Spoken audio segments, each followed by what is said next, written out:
Un homme doit un jour ou l'autre faire des choix difficiles dans sa vie. Abandonnez-vous ou vous défendez-vous? Je pensais que rien n'aurait pu amener ma femme à me traiter comme elle l'a fait. Nous avons 3 enfants ensemble et sommes mariés depuis 25 ans. Ma fille chérie, Massy, a 18 ans. Mike est un membre de la marine âgé de 20 ans. Jason, 24 ans, est marié et a 3 petits-enfants. Je n'ai jamais fait autant d'efforts pour subvenir aux besoins de ma famille, puis je suis parti. Ce n'est pas qu'elle m'ait trompé, c'est plutôt la façon dont elle l'a fait. Je suppose qu'après 27 ans de mariage, elle commençait à en avoir assez l'un de l'autre et qu'elle a décidé d'animer sa propre vie.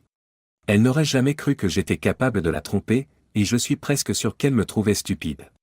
Même si je ne l'aurais jamais blessée de la sorte, je pouvais comprendre ce qu'elle ressentait. Peut-être que j'étais juste un imbécile par amour, ou peut-être que j'étais stupide et que je faisais confiance à la mauvaise personne. Je m'appelle Wallace Banks et Marion est mon épouse. Nous avons tous les deux 45 ans. Même si je pense que nous sommes dans la force de l'âge, je n'en ai pas l'impression.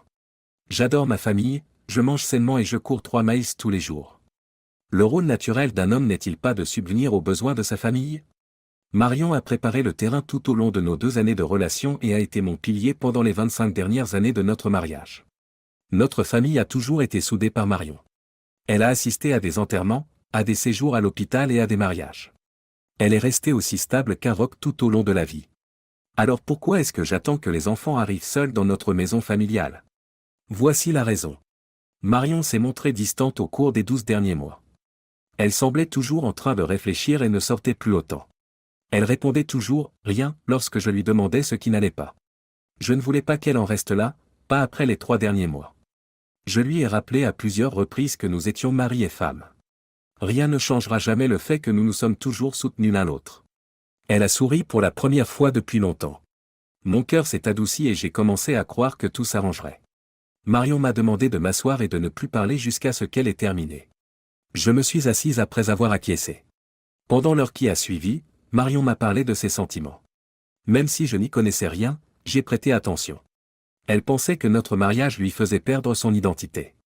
Elle devait retrouver sa vraie personnalité. Elle souhaitait passer du temps seule et découvrir qui elle était. Marion m'a informé qu'au cours des dernières années, elle avait éprouvé cette émotion. C'était le moment pour Massy de vivre sa vie maintenant qu'elle partait à l'université. Marion m'a dit que le lendemain du départ de Massy pour l'école, elle déménagerait de l'appartement qu'elle avait trouvé. Marion n'a jamais quitté la pièce, pour autant que je me souvienne. J'ai pris conscience de quelque chose pour la première fois lorsque Massy s'est enquise de mon bien-être. Elle était revenue d'un rendez-vous galant un peu avant 2 heures du matin. Massy a fait remarquer, « Maman te l'a dit, n'est-ce pas ?» en me jetant un regard. Je lui ai demandé quand elle l'avait appris. D'après Massy, Marion les avait tous informés environ 3 mois auparavant qu'elle avait l'intention de partir. Je me suis tourné vers Massy et lui ai demandé pourquoi elle ne m'avait pas dit plus tôt qu'elle savait ce que sa mère avait en réserve. Selon Massy, sa mère lui avait fait jurer de ne rien dire. J'avais l'impression que mes enfants m'avaient trompé et que ma femme m'avait abandonné. Ils savaient, mais ils avaient choisi de ne pas me le dire. Par la suite, j'ai découvert que tout le monde me cachait autre chose. Mais je sentais que les choses allaient devenir sérieuses. Plus tard, j'ai découvert que Marion était amoureuse de l'autre homme et qu'elle avait une liaison depuis 3 ans. James avait 33 ans et elle pensait qu'elle devait prendre cette mesure. J'ai choisi de ne pas contester le divorce. Je la laisserais partir si elle le souhaitait, mais cela aurait un coût. Ma retraite et la maison seraient le prix à payer pour Marion. Elle veut aller de l'avant dans sa vie, alors peu importe. Mais je ne renoncerai pas à la maison que j'ai payée juste pour la laisser partir. J'ai également refusé de la rembourser pour m'avoir trahi. Elle choisit de partir après m'avoir trompé, et je dois vous payer pour m'avoir fait me sentir mal. Cela n'arrivera jamais. Un quart de siècle de mariage s'est achevé d'un simple trait de plume. Tout ce qui lui restait ou tout ce qui était à elle a été pris par elle lorsqu'elle est partie. Je lui ai fait mes adieux le dernier jour au tribunal et je suis parti. Je progressais dans ma vie. 7 ans se sont écoulés avant que je ne revoie Marion. Après avoir recouvré la liberté, je suis immédiatement parti pêcher en haute mer. Cela s'est avéré être l'une des meilleures décisions de ma vie. J'ai acheté un bateau et vendu la maison parce que je l'aimais tellement. J'ai préparé mon prochain déménagement, j'ai encaissé mon 401K, et j'ai rempli mes documents de retraite. Je recevrai un chèque de 2500 $ par mois pour le reste de ma vie et j'avais 450 000 $ en banque. J'ai acheté un bateau de croisière avec une cabine de 25 pieds. J'avais l'intention de naviguer jusqu'à ce que je rencontre une superbe sirène ou que je meure. Un homme peut rêver, n'est-ce pas? N'est-ce pas ainsi que les choses se passent? La vie en mer était faite pour moi. La vie passe très vite. Je suis libre depuis environ 7 ans. Je venais de rentrer d'une croisière de 3 mois lorsque Massy m'a appelé. Elle voulait savoir où j'étais et comment j'allais. J'ai eu l'impression qu'elle cherchait des informations, alors je lui ai demandé pourquoi et ce qui se passait. Puis Massy a dit que Marion avait besoin de mon aide. J'ai demandé pourquoi la mère de Massy avait besoin de mon aide.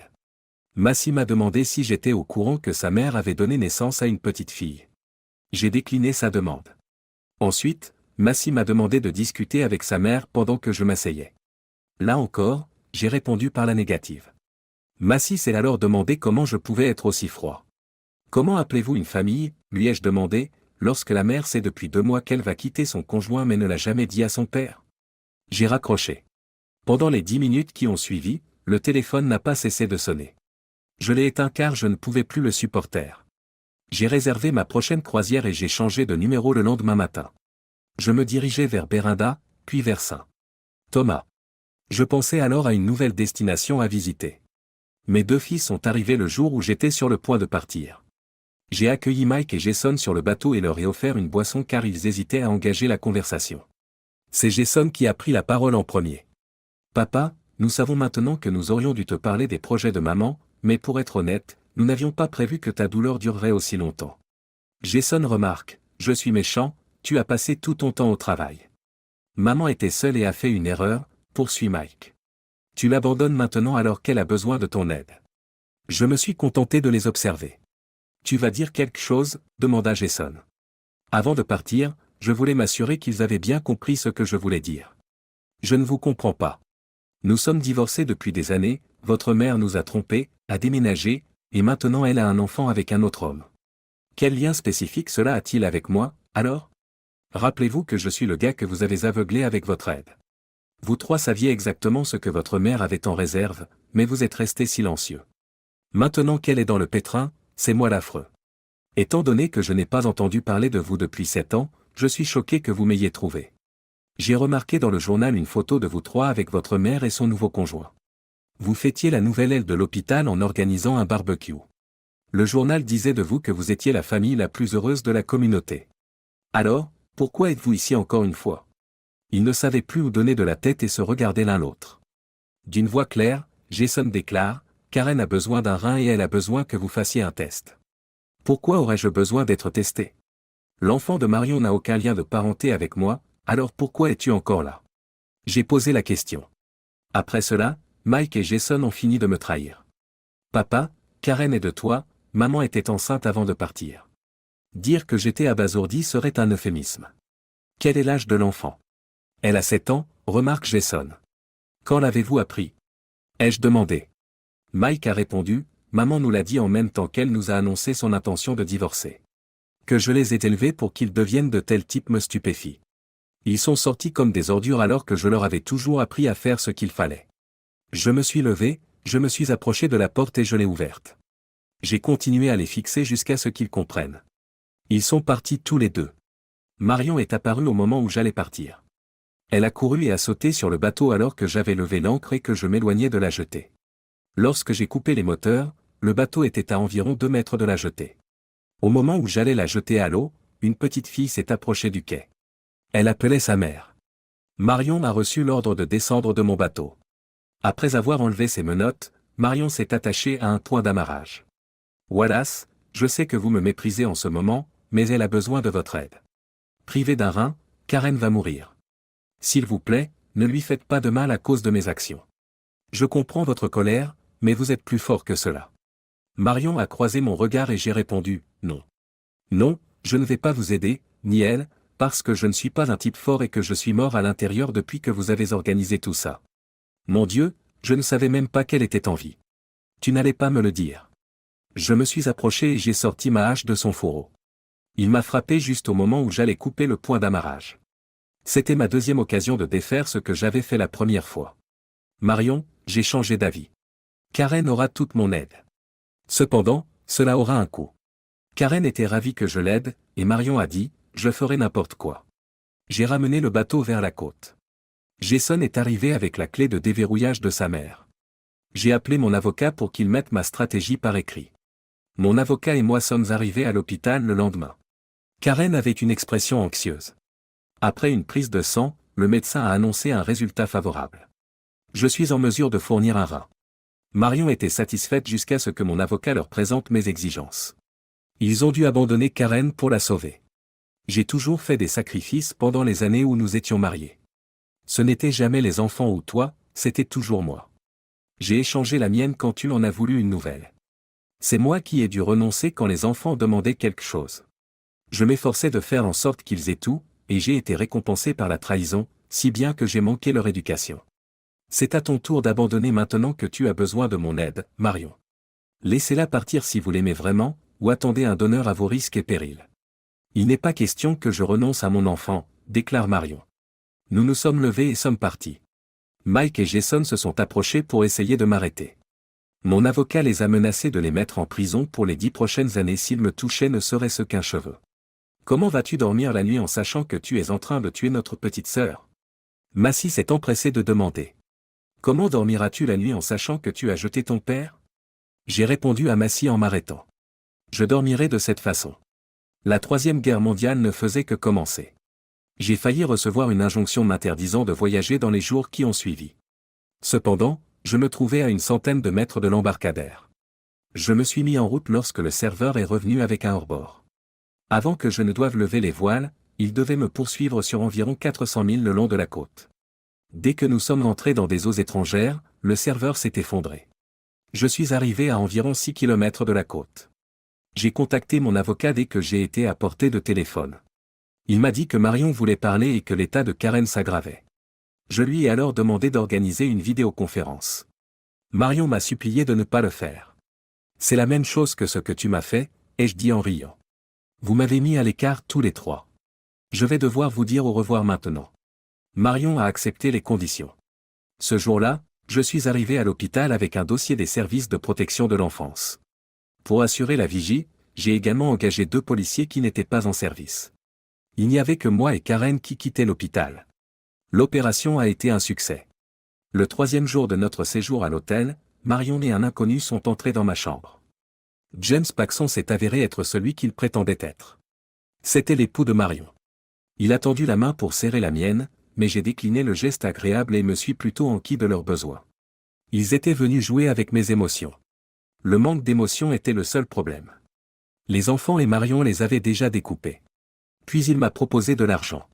Ils ont pensé que je pouvais être acheté parce que cela devenait trop amusant. Karen et moi-même sommes sortis de l'hôpital le 4 décembre 2007. Marion a été accusée d'ingérence custodiale par le CPS. Dans 3 semaines, elle comparaîtrait devant le tribunal. Mes gardiens étaient présents, la main sur leur pistolet au cas où quelque chose se produirait. Ils nous ont fait monter, Karen et moi, dans une voiture et nous ont conduits directement à mon bateau. Pour s'assurer qu'il n'y avait personne à bord, un seul agent de sécurité est monté à bord. Nous avons pris la mer dès que j'ai eu la confirmation que la voie était libre, car je me sentais mal à l'aise. Pendant les 2 premières heures, Karen a sangloté jusqu'à ce que j'ouvre sa cabine. Il y avait toutes sortes de Barbie, Bratz et iPod imaginables. Karen m'a ensuite demandé de tenir son téléphone. Si je le tenais sur le toit du bateau, sa mère saurait où la chercher, selon sa déclaration. Karen est allée jouer pendant que je fixais le téléphone. Un programme de traçage était installé sur le téléphone. Ils sont donc curieux de savoir où nous nous trouvons? Je les soutiendrai. J'ai jeté le téléphone par-dessus bord, en le plaçant dans un sac à fermeture éclair et en l'attachant à une bouée de sauvetage. Qui sait, nous naviguerons peut-être jusqu'à la côte de la Grèce ou de la Turquie. Nous sommes arrivés en Irlande. Malgré nos débuts laborieux, nous nous portons bien aujourd'hui. Maintenant que 10 ans ont passé, Karen devrait aller à l'université. Son objectif est d'atteindre Duc. Karen a informé sa mère par lettre qu'elle partait pour les États-Unis. Pendant mon séjour ici, j'ai fait la connaissance d'une femme charmante, Tilia. Karen est devenue une jeune femme réfléchie et gentille. Elle est prête à dominer le monde parce que j'ai déjà payé son éducation. Je suis un père heureux. Lorsque la mère de Jason et sa femme se sont rendus à Las Vegas, elles ont appris ce qu'était la trahison. L'épouse de Jason est revenue avec un gros ventre. L'enfant qu'elle a mis au monde avait une apparence mexicaine. Marion est allée voir son frère et a abandonné James. Le goût n'est pas pris en compte. La veille du mariage, Massy s'est fait larguer. On a appris qu'il était homosexuel et qu'il avait attendu la mort de son père pour le révéler. Mike, Je suppose qu'il s'en sort bien. C'est l'homme du métro qui gratte le chewing-gum sur les murs. Dans l'ensemble, j'apprécie que la vie m'ait offert une nouvelle chance.